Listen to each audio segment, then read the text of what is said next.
bulamu yavaayo n'ebiragiro ebirina okugoberera okutangira okusaasaana kw'ekirwadde kino.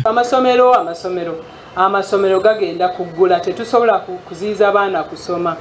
Kye tugenda okukola twayisiza ekiwandiiko ekirambika enkola mu ssomero okulaba nti abaana infection control. Ebimu ku bifo ebyalagirwa okukuuma ebiragiro bino mwe muli amasomero. Abamu ku bakulira amasomero mu munisipaali y'e Mukono bagamba nti abazadde abamu babadde tebannazza baana ku masomero olw'endowooza nti gavumenti yandirangirira omuggalo lw'ekirwadde kino.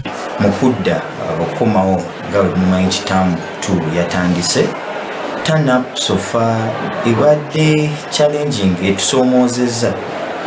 Obungi bw'abaana bwe twasuubira si bwe bwakajja. Twafunamu okugezesebwa okunene nti already tuli mu mbeera y'ekirwadde ky'Ebola ekiriwo, naye n'abazadde baffe abasinga be bazadde abaakosebwa embeera y'ebyenfuna ku ngeri gavumenti gye yateekamu etteeka lya trade order. Ti abazadde baffe bafuna mpolampola kati ebisale by'essomero abamu bikyabakalubiza. N'ebyokunaaba mu ngalo mu masomero gaffe.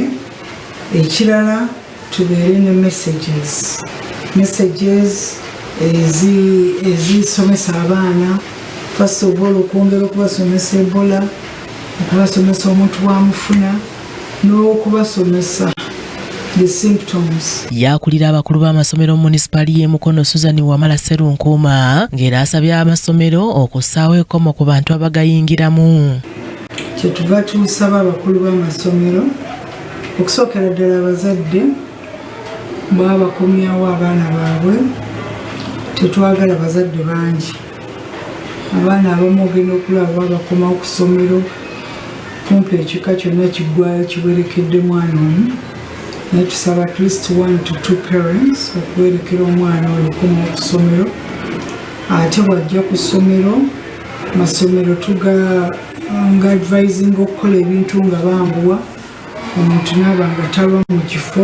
Ku ludda lw'abakulembeze nga bakulembeddwamu omuyambi w'omubaka wa pulezidenti e Mukono Hassan Mwanje bakubidde omulanga abakulembeze b'amasomero wamu n'abantu bonna obutalagajjalira kirwadde ky'Ebola nti kyokka bateekese mu nkola ebiragiro nga bwe byateekebwawo kuno nga kwe bagatta n'okutegeeza mu budde abasawo bwe wabaawo obubonero obubeera bulabiddwako obw'ekirwadde kino eky'Ebola. Abazadde abaleeta abaana ku masomero tubeere nga tubawa limiti y'ennamba esobola okuba ng'ejja ku ssomero okwekuuma obulungi nga tuli balamu. Nkubira omulanga abantu bange ab'ekatosi ku mwalo n'emyalo egyetoolodde nti bannange mutandike okwegendereza obulwadde mu ggwanga mwebuli.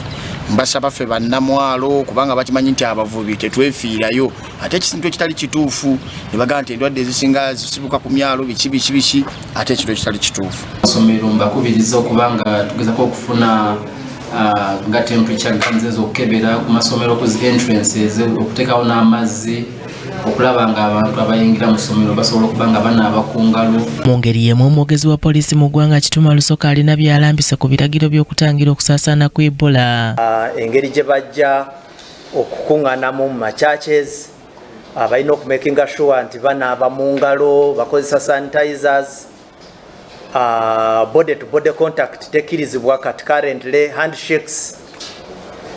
Kati waliwo task forces ezateekebwawo okulaba nti tukwasa amateeka gano nga ne police force, Uganda Police Force kweri.